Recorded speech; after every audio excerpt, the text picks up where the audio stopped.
Okay, we're now coming to the last leg of the Hebrew, and I do mean that as a pun. What it is that thigh means. As you can see in the sort of upper right of the screen, the word thigh in English is highlighted in blue, and in the center bottom of the screen, the Hebrew word for it, yarek, I've highlighted it in English. The reason why they're calling it thigh is that it's located right next to the thigh.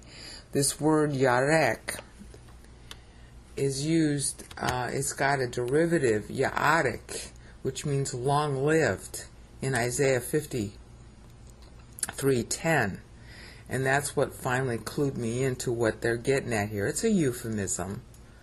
So the word thigh is really talking about what's next to the thigh. It's the place where the thigh joins. Okay? And there are verses, and I guess I can call them up. I wonder if I can do this without causing trouble. Yeah, here's one of them. Let me show you.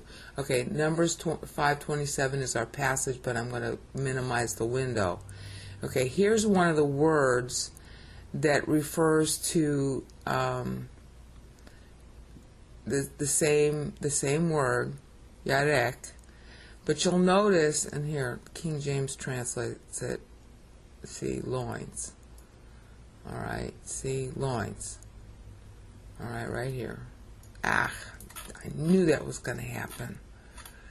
Sorry, my mouse just does not like it when I'm too close to the bottom window. See, loins is yarek. It's the same word. All right, but they euphemize it as direct descendants. See, so that's why I know it's a sensitive word. The NASB and the NIV euphemize it. The KJV wasn't so coy. All right, and of course that's a literal translation in the Greek too. Okay. So when it says thigh, that's already a euphemism. See, coming out of his thigh, that's Young's literal translation, and he was translating it for the very uptight turn of the century group of Americans. All right, it's 1894, I think. 1862, 1898. People were really, really, really, really prudish in those days. And we all knew that people don't come out of thighs. Okay? So this is a euphemism. I'm thinking it's for the scrotum, but it's obviously for what's between the legs, not the legs themselves. Okay? Now, that's one verse, and then we have Exodus 1:5. I'm trying to be as kind as I can. I mean, I don't like sexual swear words and all that stuff either. But this is the Word of God. We have to be frank where it's necessary. See, persons coming from the loins of Jacob. That's the same word, and it's right here. Okay? Let me show you. They didn't even put it first in the lexicon here, but it's right here, see? All right, highlighted in blue, see, same word. And then the next passage in the bottom screen that we're told to look at is Judges 8:30. It's just like in English, we have lots of words for these parts. Because we're also, I don't know, we make too much of sex either for it or against it. It's only good if it's between a husband and his wife. Other than that, it's an animal function. So it's, it's only sacred and holy and enjoyable between spouses, the same, married to each other kind, Otherwise, it's just an animal function. There's no love in it. All right? So see, here's another use of it in Judges 8:30, where it's talking about, and they do the same thing. For direct descendants, they're saying thigh. I mean, you know, they're covering it up. All right? And even, you know, sons of his body. Okay, well, this isn't his body. This is, you know, that part of the anatomy. And I'm even being forced to be euphemistic because it's a public video. So obviously this is a term that means private parts. Okay? I just don't know how else to explain it. Okay? So when it says here in Numbers 5:27 that her thigh, we already know waist away means fall. We just saw that. And so, you know, to complete the hiding, they translate this thigh. It doesn't mean thigh. We just saw that. It means the reproductive organs. It means really what's between. Okay? So it's what's between, something's going to fall out of what's between. Okay. So we have now handled that swell doesn't mean swell, but it means blow up. Abdomen doesn't mean abdomen, but it means womb. All right, swell doesn't mean swell, it means blow up to the point of bursting. Here's the word for womb. That is mistranslated to hide it, abdomen. We saw that womb has 73 verses, 72 of which are translated womb, or 70 something. It's not all 73. Okay, but it doesn't mean abdomen, it means womb. And here's the word, and that means her womb in Hebrew in Numbers 5:27. Okay? And we saw that this word here doesn't mean just swell.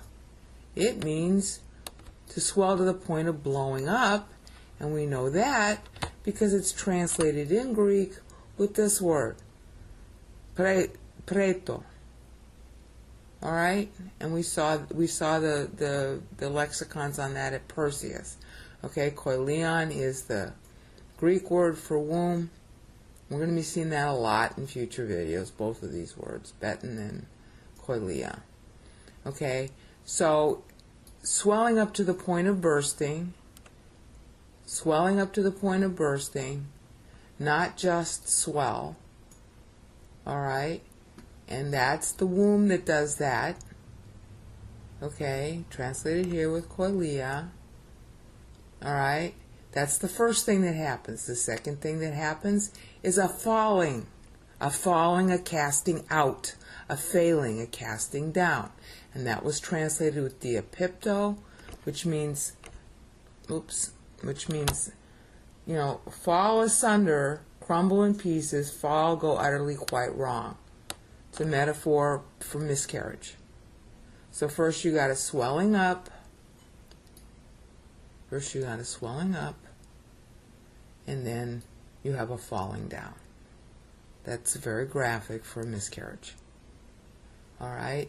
And then the thing that's going to fall down, that's the part of the female anatomy that begins with a V. It is not a thigh. It's what's between. So something is going to fall out from between. All right? It's a miscarriage. And it was due to drinking the water that was ordered. Okay? And we saw that it was the Lord's making, see? The Lord's making your what's between fall and your womb swell. Okay? The Lord did it. The Lord did that. It's a supernatural curse by God directly. All right? And if she's guilty, she will keep aborting. It's not just a one-time thing. She will be condemned to having abortions every time she gets pregnant. The fetus will never stay attached. Okay? But if she's innocent, then she will be she won't have that problem. Okay, see? Here's the word for conceive. And it literally means that the seed sown, see, here's the verb, it's in the nifal. See, remember we saw fall? Nifal means to fall. Okay? And then the nifal stem means passive, something you get. All right? And what it means is that whatever's sown stays sown.